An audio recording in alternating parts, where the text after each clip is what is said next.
Welcome. There's hardly a sentient grown-up in this country who isn't aware that our economy is no longer working for vast numbers of everyday people. The rich and powerful have more wealth and power than ever. Everyone else keeps losing ground. Between 2009 and 2011 alone, income fell for the 99%, while it rose 11% for the top 1%. Since the worst of the financial crisis, all of the economic growth has gone to the top 1%, while the rest of the country has floundered. Stunning, isn't it?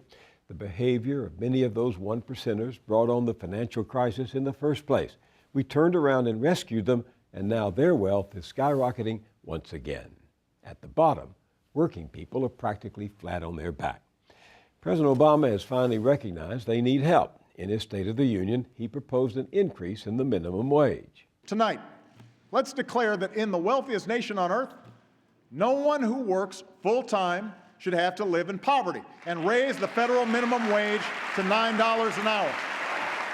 But as the economist Dean Baker points out this week, if the minimum wage had risen in step with productivity growth, it would be over $16.50 an hour today.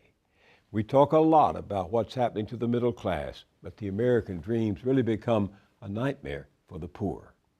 Just about everyone has an opinion about the trouble we're in. The blame game is at fever pitch in Washington, where obstinate Republicans and hapless Democrats once again play kick the can with the problems we face.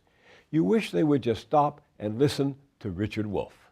An attentive and systematic observer of capitalism and democracy, he taught economics for 25 years at the University of Massachusetts and has published books and DVDs such as Democracy at Work, Occupy the Economy, and Capitalism Hits the Fan, the Global Economic Meltdown and What to Do About It. He's now a visiting professor at the New School here in New York City, where he's teaching a special course on the financial crash. Welcome, Richard Wolff. Thank you, Bill. Last night I watched for the second time the popular lecture that is on this DVD, Capitalism Hits the Fan. Tell us why you say capitalism has hit the fan. Well, the classic defense of capitalism as a system for much of its history has been, okay, it has this or that flaw, but it, quote unquote, delivers the goods. Yeah, for most everybody, that was right. The argument. And so you may not get the most, but it'll trickle down to you all the different ways. The yachts will rise. That's right. The ocean will lift all the boats. The reality is that for at least 30 years now, that isn't true. For the majority of people, capitalism is not delivering the goods. It is delivering, arguably, the bads. And so we have this disparity getting wider and wider between those for whom capitalism continues to deliver the goods, by all means, but a growing majority in the society which isn't getting the benefit, is in fact facing harder and harder times, and that's what provokes some of us to begin to say it's a systemic problem. So we put together some recent headlines. The merger of American and U.S. Air giving us only 4 major airlines and less competition. Comcast buying NBC Universal, also reducing competition. The very wealthy getting a trivial increase in taxes, while the payroll tax of working people will go from 4.2% to 6.2%. Colossal salaries escalating again, many subsidized by taxpayers. The Postal Service ending service on Saturday. What's the picture you get from that montage of headlines? Well, for me, it is captured by the European word austerity. We're basically saying that even though the widening gap between rich and poor built us up many of the factors that plunged us into a crisis, instead of dealing with them and fixing that problem, we're actually allowing the crisis to make the inequality worse. The latest research from the leading 2 economists, Saez from the University of California in Berkeley, right, and Piketty in France, confirms that even over the last 5 years of the crisis, through 2012, the inequality of wealth and income has gotten worse, as though we determined not to deal with it. All of those headlines you talked about are more of that. I mean, the astonishing capacity to make it harder for people to have a delivery of their mail on Saturday, to save what is, in a larger picture, a trivial amount of money, but that will really impact. Thousands of people will lose their jobs. Everyone will lose a service that is important, particularly in smaller places around the United States that are not served by anything comparable to the post office. And then, as you pointed out, and I have to say a word about it, this amazing display in which we raise the top income tax on the richest people from 35 to 39.6%, only for those over $450,000 a year, while for the 150 million Americans who get a weekly or monthly check, their payroll tax went up a whopping 48% from 4.2 to 6. This is so grotesque an inequality that you're watching a process that is sort of spinning out of control, in which those at the top have no limits, don't recognize any constraint on how far they can take it. If workers at the bottom get the increase in the minimum wage that President Obama proposed in his State of the Union message, they will still be faring less well than their counterparts did 50 years ago. That's right. What does that say to you? The peak for the minimum wage in terms of its real purchasing power was 1968. It's been basically declining with a couple of ups and downs ever since. So that if you adjust for the current price, the minimum wage was about $10.50 roughly back in 1968 in terms of what it could buy, and it's $7.25 today in terms of what it can buy. So you've taken the folks at the bottom, the people who work hard, full-time jobs, and you've made their economic condition worse over a 50-year period while wealth has accumulated at the top. What kind of a society does this? And then the arguments that come out, which are in my profession a major staple for many careers, are arguments that, gee, if you raise the minimum wage, a few people who might have otherwise gotten a job won't get it because the employer doesn't want to pay the higher wage. Well, if that logic is really going to play in your mind, then you should keep lowering the wage. Because if you only made it $4 an hour, just think how many more people could get a job, but a job under conditions that make life impossible. Who decided that workers at the bottom should fall behind? Well, in the end, it's the society as a whole that tolerates it. But it was Congress's decision and Congress's power to raise the minimum wage, as has happened from time to time. But the combination of politics in both parties and in terms of the arrangements between the parties meant that they didn't do it. Even this time, not to be too critical of our president, but when he was running for office, he proposed a $9.50 minimum wage. Here we are in the beginning of his second term, and something has happened to make him only propose a $9 minimum wage. So even he is scaling down, perhaps for political reasons, what he thinks he can accomplish, when, if we just wanted to get it back to what it was in 1968, it would have to be $10 or $11 an hour. And many economists say we just can't do that because it would be devastating. Well, the truth of the matter is that there's an immense economics literature. I'm a professional economics person, so I've read it. And the literature goes like this. On the one hand, there may be some jobs that are lost because an employer, having to pay a higher minimum wage, will not hire people or will hire fewer. That will happen in some cases. But against that, you have to weigh something else. If the 15 million, that's the estimate of the White House, the 15 million American workers whose wages will go up if we raise the minimum wage, we have to count also the question, those people will now have a higher income. They will spend more money. And when they spend more money on goods and services, that will create jobs for people to produce those goods and services. In order to understand the effect of raising the minimum wage, you can't only look at what will be done by some employers in the face of a higher wage in lowering the employment. You have to look at all the other effects. And when the economists have done that, economists from a wide range of political perspectives, you know what they end up with? There's not much effect. In other words, the two things net each other out. And so there isn't much of a change in the employment situation overall. To which my response is, okay, let's assume that's correct. At the very least, though, we have transformed the lives of 15 million American working people and their families from one of impossible to get most of what America offers to a situation where at least you're closer to a decent minimum life. Are you suggesting then that there is no economic reason why those at the bottom should not share in the gains of economic growth? Absolutely. There is no economic reason. And in fact, I would go further. We know, for example, that the lower the income of a family, the more likely it is to cut corners on the education of their children because they don't have the resources. So here's an unmeasurable question about the minimum wage. How many young people who are born into a minimum wage family that is so low as we have it today will never get the kinds of educational opportunities, the kinds of educational supports to be able to realize their own capabilities and to contribute to our society? That alone is a reason, whether you think of it in terms of the long-term benefit of the country, or you just approach it as a moral question or an ethical question.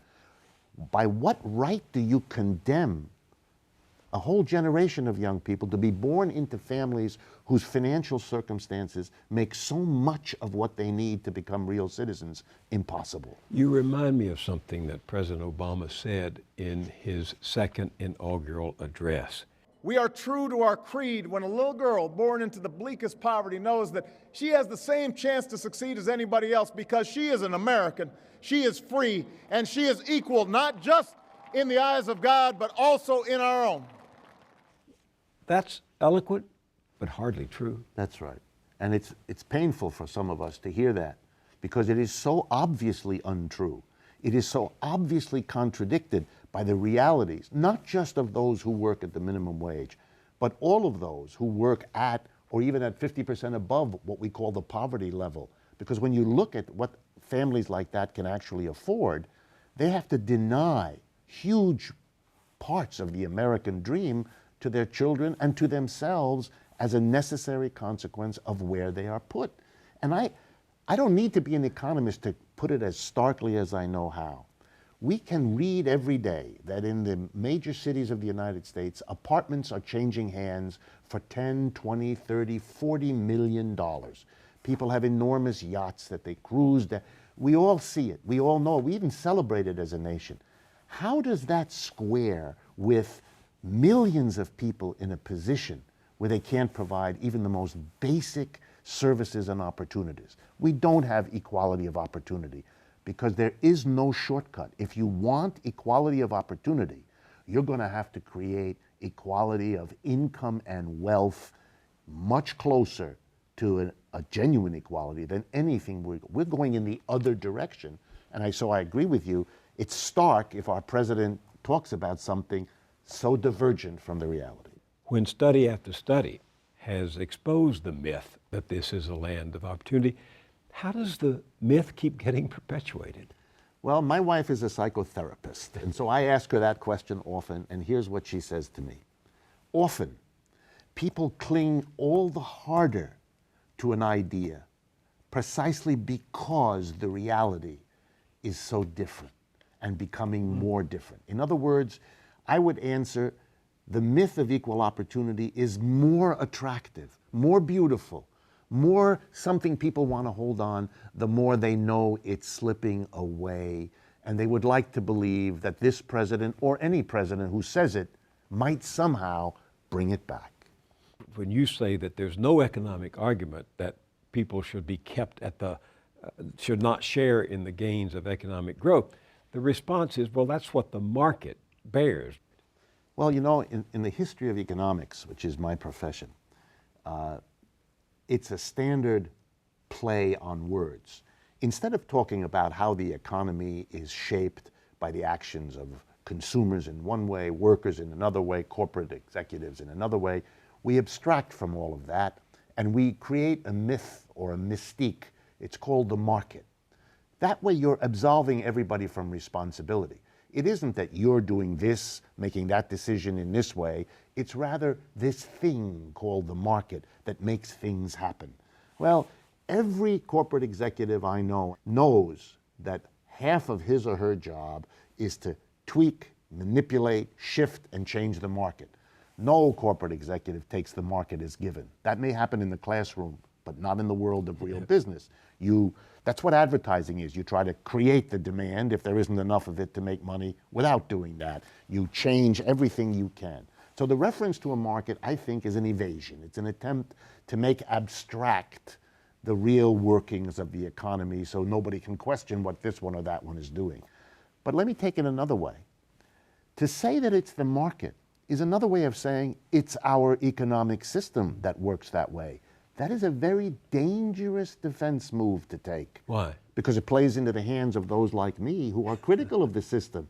If indeed it isn't this one or that one, it isn't this company's strategy or that product's maneuver, but it is the market, the totality of the system that is producing unconscionable results, multi-million-dollar apartments next door to abject poverty, then you're saying that the system is at fault for these results. I agree with that, but I'm not sure that those who push this notion of the market makes it happen have thought through where the logic of that defense makes them very vulnerable to a much more profound critique than they will be comfortable with. You graduated from Harvard, Right? then Stanford, Right? then Yale. That's it. Was this the economy you were taught at those three elite institutions to celebrate? No, no, this is the economy that I came to understand is the reality. For me, and I learned things at all those institutions, it's not that. I came to understand that in America, economics is a split, almost a schizophrenic kind of pursuit. And let me explain. On the one hand, there are the departments of economics in colleges and universities across America. But side by side with them is an entire other establishment that also teaches economics. You don't have that in other disciplines. There aren't two history departments or two anthropology departments or two philosophy. So what is this? I looked into this. It's because there are two separate functions performed by the economics departments and then by the other ones. And the other ones are called business schools and business departments. In fact, in most universities, in all those I've been at, the economics department is in one set of buildings, and across the campus in another is the business school. And there's actually tension in the university about who teaches the basic courses to students that they're required to take and so on. Here's what I discovered. The job of economics, to be blunt but honest, is to rationalize, justify, and celebrate the system. To develop abstract theories of how economics works, to make it all look like it's a stable equilibrium that meets people's needs in an optimal way. These kinds of words are used. But that's useless to people who want to learn how to run a business because it's a fantasy. So they are shunted someplace else. If you want to learn about marketing or promotion or advertising or administration or personnel, go over there. Those people teach you how the economy actually works and how you'll have to make decisions if you're going to run a business. Over there, you learn about how beautiful it all is when you think abstractly about its basic principles. The invisible hand, the Yes, market. all of that. So for me, I began to realize, okay, I'm an economist, I'm in that one, but I want to understand how the real economy works. And then I discovered that I needed to re-educate myself. I had to go learn things that I was never assigned to read. After Harvard, after Stanford, and after Yale? It actually happened while I was there. It was already, there were a few Oh, professors. they do produce heretics. Yes, but capitalism, I like to say to people, capitalism, like all systems, when it comes into being, is born a few hundred years ago in Europe and spreads around the world, like other systems before it, it has always produced those who admire and celebrate it and those who are critical of it. I used to say to my students, if you want to understand the family lives down the street, suppose there's mama, papa, two children. And one of the children thinks it's the greatest family there ever was, and the other one is quite critical. If you want to understand the family, do you choose only one child to interview, or do you think it might be wise to interview both of them?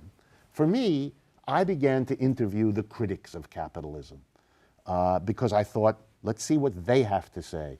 And that, for me, opened an immense door of critical insights that I found invaluable, and I've never forgiven my teachers for not having exposed me to that. But so few have done that. As you know, if you've written, as you have said, we've not had much of a debate in this country for, I don't know, since the Great Depression over the nature of the system, the endemic crisis of capitalism that is built into the system. We have simply not had that kind of debate. Why do you think that is? Well, I think we have had it from time to time. We have had some of the greatest economists in the tradition. For example, Thorstein Veblen at the beginning of the 20th century, a great American economist, very critical of the system.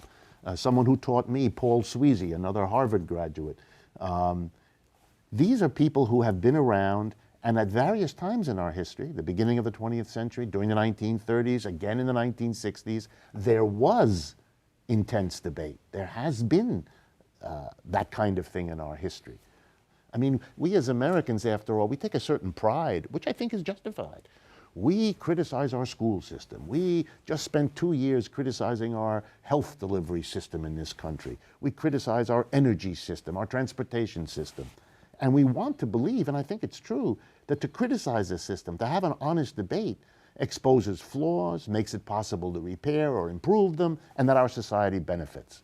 But then how would you explain, and that's your question, that we don't do that for our economic system? For 50 years, when capitalism is raised, you have two allowable responses: celebration, cheerleading.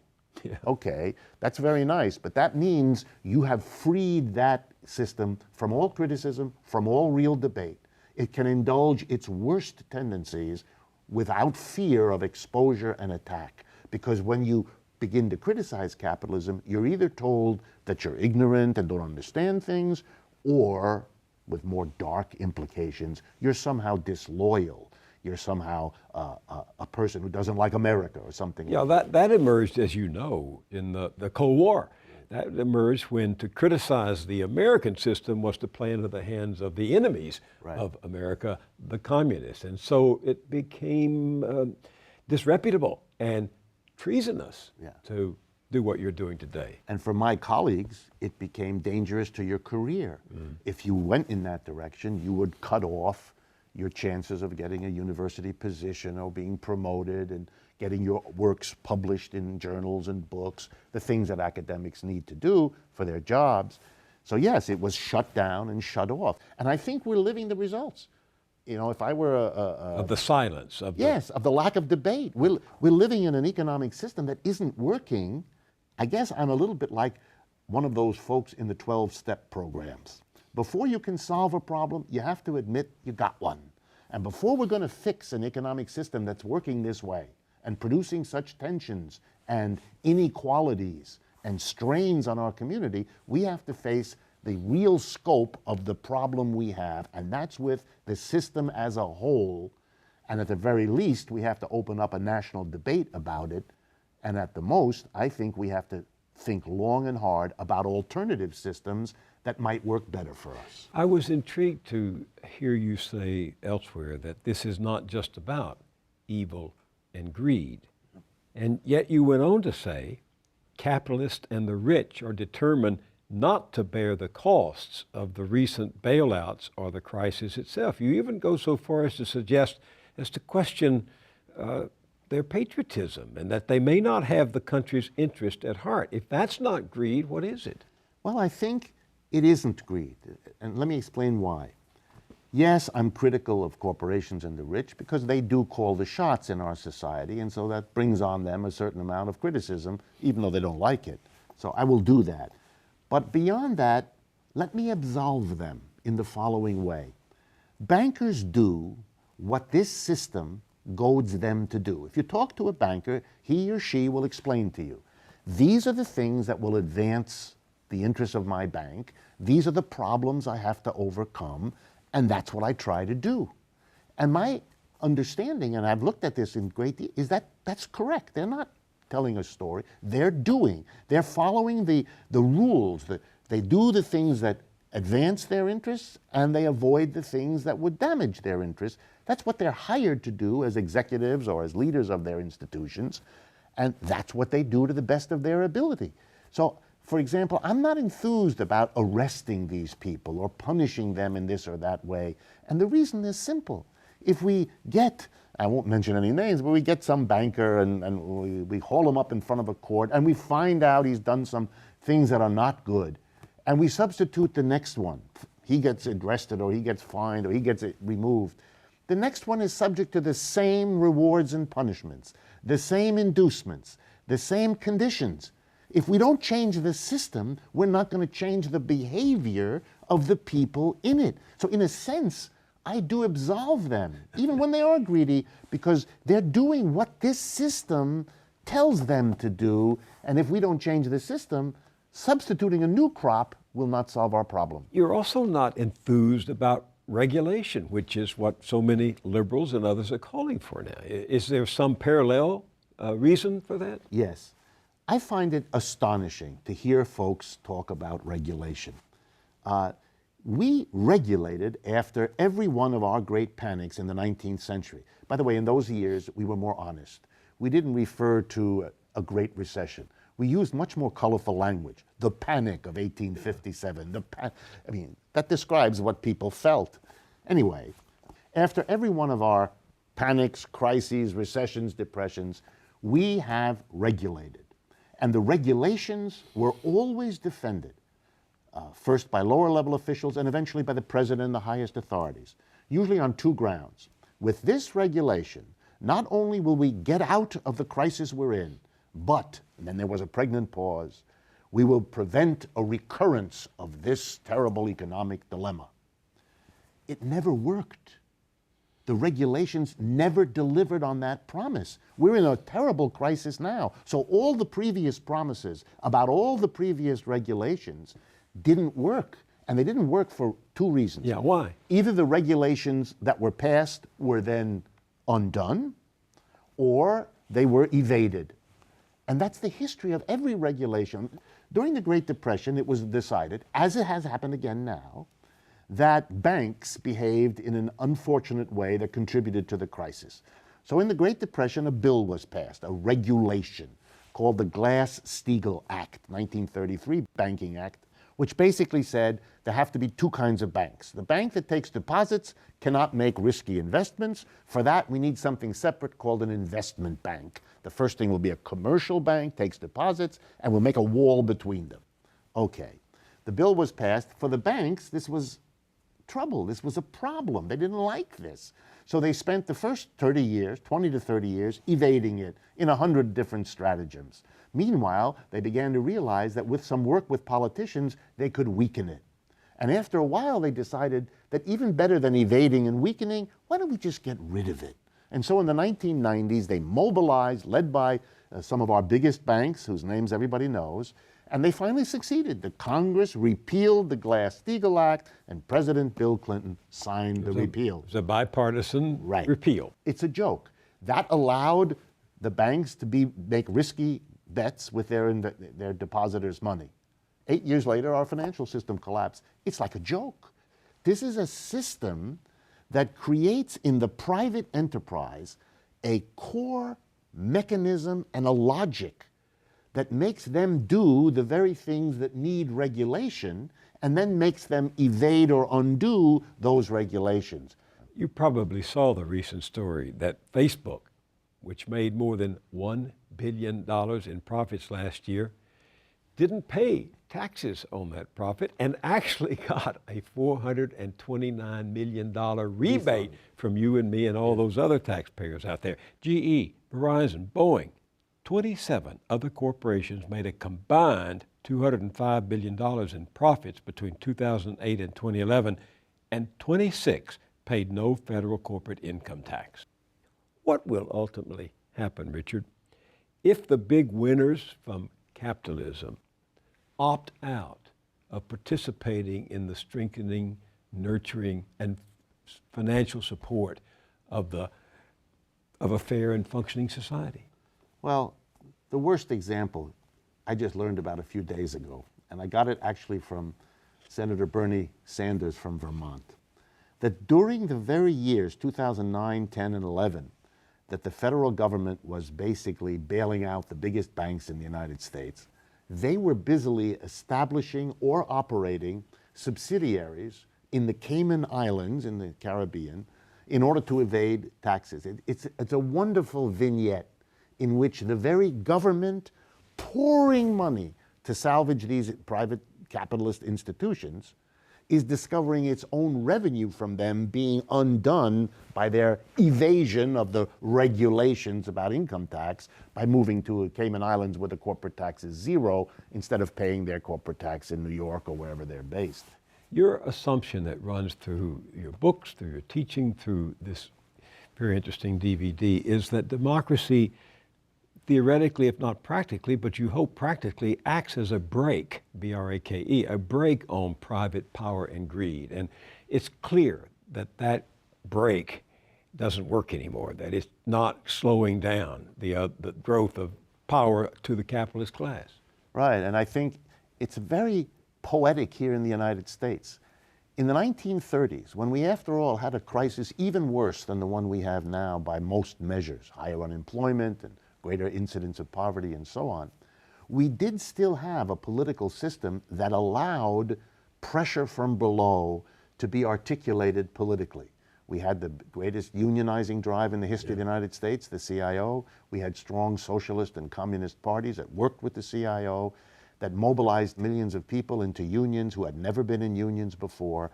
And they went to the power structure at the time, President Roosevelt as its emblem. And they said, you have to do something for us. You just have to, because if you don't, then the system itself will become our problem.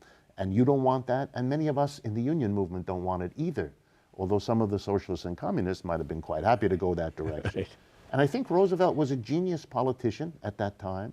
He understood the issue. He went to the rich and the corporations of America, the top, who had become very wealthy at that time, and he basically said to them, you must give me, the president, the money to meet at least the basic demands of the mass of people to be massively helped in an economic crisis. Because if you don't, then the goose that lays your golden egg will disappear. And he split the corporations and the rich. Half of them were not persuaded, and I believe they represent the right wing of the Republican Party to this day, but the other half were, and they made the deal. And so we have this amazing thing. Politics, the threat of the mass of people from below to politically act to change the system, led us to see something was almost unimaginable today. A president who in the depths of the Depression creates the Social Security system, giving every American who's worked a lifetime of 65 years a check for the rest of their life every month. He created unemployment compensation to give those millions of unemployed a check every week. And then to top it off, he created and filled 12.5 million federal jobs because he said the private sector either can't or won't do it. So in the midst of a terrible depression, when every level of government says there's no money, Mr. Roosevelt proved there is the money. It's just a question of whether you have the political will and support to go get it. And when people listen to me explain this history, and it's always amazing to me how many Americans kind of never got that part. But when I do that, and they say, well, that's a very risky thing for a politician to do, support the mass of people by taxing the rich, unthinkable. And then I remind them, Roosevelt is the most popular and successful president in American history. Nobody had ever been elected 4 times in a row before that. And it was so upsetting to the Republicans that after Mr. Roosevelt died, they pushed that law through that gives us a term limit of 2 presidential terms. So it wasn't the end of his political career. It made him the most powerful, popular president we've ever had. There must be a lesson here somewhere. Well, it was one of the few times in history in which the political elites and a few financial elites formed an alliance for the people. Right. And yet, Richard, it still took the war to create the spending that pulled us out of the Depression, right? Right, because there were always large groups of corporations and the rich who were angry at all of this, as they are today, who didn't want to pay higher taxes, much higher than corporations pay today, who didn't want to pay high personal income tax rates, much higher than they are today, but they had to. People don't remember, in 1942, President Roosevelt proposed a top income tax bracket of 100%. His bill that he sent to the Congress, a proposal, was that anyone who earns over $25,000, which would be roughly $350,000 a year now in current dollars, would have to give every nickel of it beyond the 25 to the government, 100%. That's a maximum income. the President of the United States, with massive popular support. And when the Republicans said, no, we can't do that, they fought. And the compromise was a 94% top rate compared to the 39.6 that we have today. I mean, you can see there that was a lesson that I believe the corporations and the rich in America have learned. They saw that they were forced between two choices: a real revolutionary possibility or a compromise. They voted for the compromise. They gave the mass of people real support, far better than anything they're getting now. And they did that because politics was a real possibility to undo their economic system. After the war, I think our history is the history of the destruction of the communist and socialist parties first and foremost, and of the labor movement shortly thereafter, so that we now have a crisis without the mechanism of pressure from below, and that may look to those on top as an advantage because they don't have that problem. They don't have a CIO, they don't have socialists and communists the way they do in Europe. But I think it's a Pyrrhic victory, because what you're teaching the mass of the American people is that politics, debate, and struggle is a dead end. And if you think people are just going to sink into resignation, that's wishful thinking. They're going to find other ways to protest against a system like this because the pressures are building in that direction. I think this is a capitalism that I would say has lost its sense of its social conditions, its social limits. It is killing the mass support without which it cannot survive. It is creating tensions and hostilities that will take left-wing, right-wing, a variety of forms, but it's producing its own undoing and doesn't imagine it because it focuses so much on making more money in the normal way of business that it somehow occludes from itself. It doesn't see the larger social conditions and what its behavior is doing to them. For a moment, wasn't there a kind of quirky or eccentric symbiosis between the Tea Party and Occupy Wall Street? Because in their own different ways, they were reacting to the colossus that was coming apart all around them and upending their lives. Absolutely. I think in country after country going through this crisis, you're seeing more or less the same thing. An upsurge of right-wing agony and hostility and opposition to what's happening in this capitalist system, and the left-wing one. And what only differs from country to country is the balance between the two. And I think the Tea Party comes first, because being a right-wing party in this country is much easier, much more socially acceptable to form, and there's the old roots of it anyway in the John Birch societies and all the rest in American history. So we have a Tea Party resurgence, then echoed a couple years later by the Occupy Wall Street, which is a left-wing response to all of this. And I don't think we've seen the end of either of these.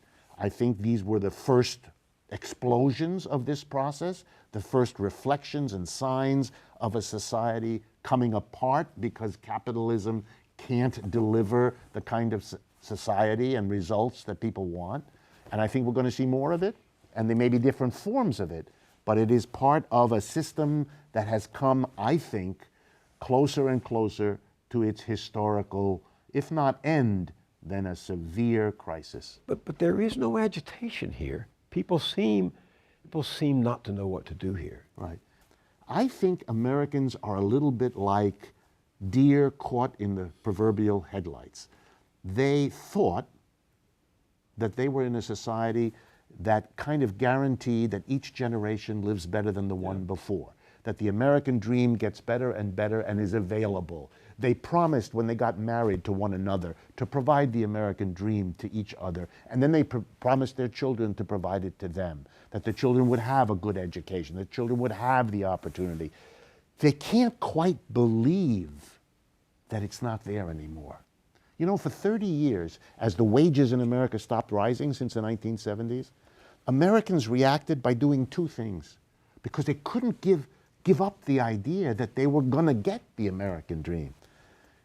How do you buy the American dream, which becomes ever more expensive, if your wages don't go up per worker, per hour, which they haven't since the 70s? The first thing you do is send more and more people out to work. The women went out in vast numbers. Older people came out of retirement. Teenagers did more and more work. Here's a statistic. The OECD, leading agency gathering data on the world's developed economies, shows that the average number of hours worked per year by an American worker is larger than almost any other developed country on this planet.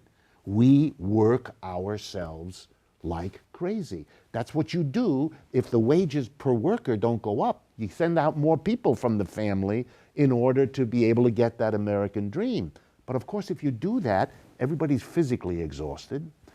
The stresses in your family become more powerful. What's happened to American families is a well-known result over the last 30 years. But the other interesting thing to hold on to the American dream that Americans did when their wages didn't go up anymore was to borrow money like it's going out of style. You cannot keep borrowing more and more if your underlying wage is not going up, because in the end, it's the wage that enables you to pay off what you've borrowed. And it was only a matter of time, and 2007 happened to be that time when you couldn't do it anymore. You couldn't borrow anymore because you couldn't pay it back. And so you stopped your mortgage, or you stopped your credit card payment, or you couldn't make your car payments. And this is a situation that explodes the expectations of a good life. And I think Americans are stunned, and they haven't yet kind of gotten their heads and their arms around the reality they face. And so we see people in shock, if you like. I mean, I'm stretching the metaphor, but the American dream that they thought they could access, that they were told they could access if they just worked hard or went to school or both of them, it's not there. A whole generation of young people is learning that in order to get the education without which the American dream is not possible, you have to borrow so much money that your whole situation is put in a terrible vice.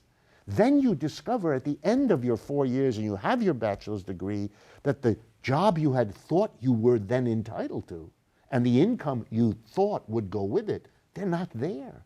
And yet you have the debt. The effect of this on our society, not just for the young people confronting it daily, but for the parents who helped them, who led them to expect something, that is producing a kind of stasis, immobility, shock.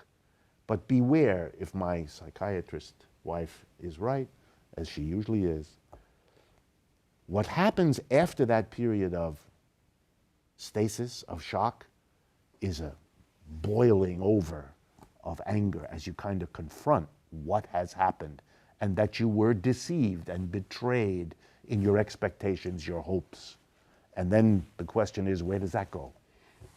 I'm struck by the fact that you give a fairly dire, not fairly, a dire analysis of what's happened to us in the last several years. But at the end of both your book and of your lecture, you don't wind up cynical or pessimistic. Not at all. You sound like you're saying, let's take to the barricades. Yeah, I think there's a wonderful tradition here in the United States of people's feeling that they have a right, even if they don't exercise it a lot, to intervene, to control. There is that democratic impulse. And I put a lot of stock in the hope that if this is explained, if the conditions are presented, that the American people can and will find ways to push for the kinds of changes that can get us out of this dilemma, even if the political leaders who've inherited this situation seem stymied and unable to do so. Richard, I want you to come back in a few weeks. Before you come back, I want to alert our readers of our website, have them submit some questions. You've opened so much here that I know they'll have some questions. I'll bring them here and we'll deal with those, because I know you have some alternatives. You've given a lot of thought to the critique, but you've also given a lot of thought to the correcting of our system. And will you do that? I would love to, because one of the things that has happened to me in the last 2 years is as we've developed the criticism and people see the process of how we got here, the most insistent question is, what do we do? Where do we go? If regulation isn't the solution, and if punishing this one, if it is a systemic process, how can we conceive and talk about an alternative system? Richard Wolff, I've really enjoyed this conversation. The DVD is Capitalism Hits the Fan, and the book is Democracy at Work, A Cure for Capitalism. Thank you for being with me. Thank you, Bill, for the opportunity.